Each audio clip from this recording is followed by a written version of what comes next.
Christianity's attitude to violence has been quite a varied thing. It begins very much as a pacifist movement, in effect, and early Christians strongly discouraged each other from joining the army. We know there were Christians in the army because there were Christian martyrs from the army, but most of the writers of the period are pretty hostile to military service.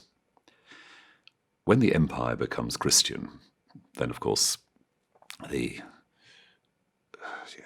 territory changes a bit, and you begin to have arguments about when you can legitimately use violence.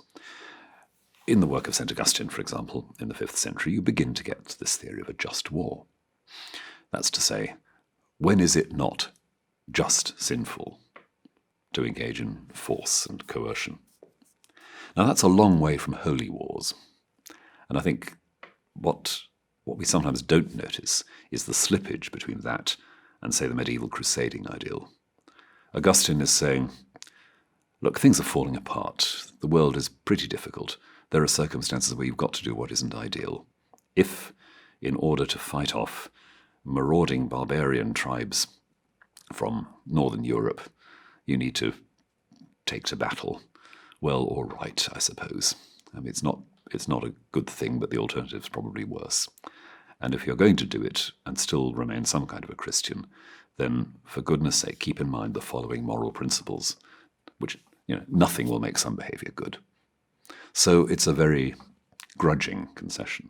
It's certainly very different from the Crusader marching off to recover Jerusalem, shouting, God wills it, and the Knights Templar in the Holy Land, and the whole notion, which St. Bernard in the 12th century talks about, of the sanctity of the new militia, the new army of Christ.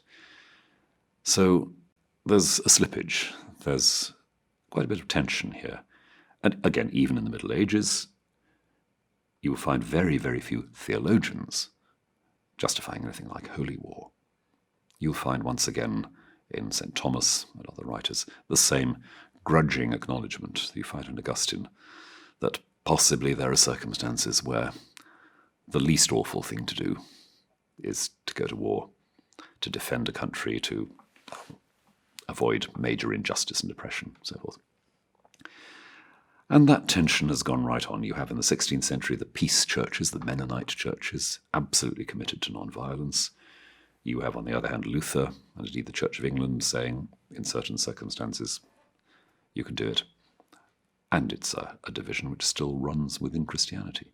And that, of course, is a reason, I think, for being very suspicious of those who say, well, there's something intrinsically violent about religion in general, or Christianity in particular.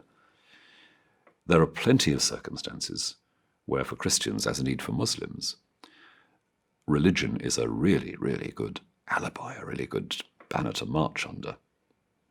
If there's a conflict that's basically about something else, it's terrifically helpful to make it a religious conflict because it reinforces your own righteousness. But actually it's not true. It's simply not true that the majority of human conflict, then or now, is religiously based. It can be religiously cloaked, it can be religiously justified, but it's a big claim to say that it's religiously motivated. And I don't think it's a claim that can be sustained.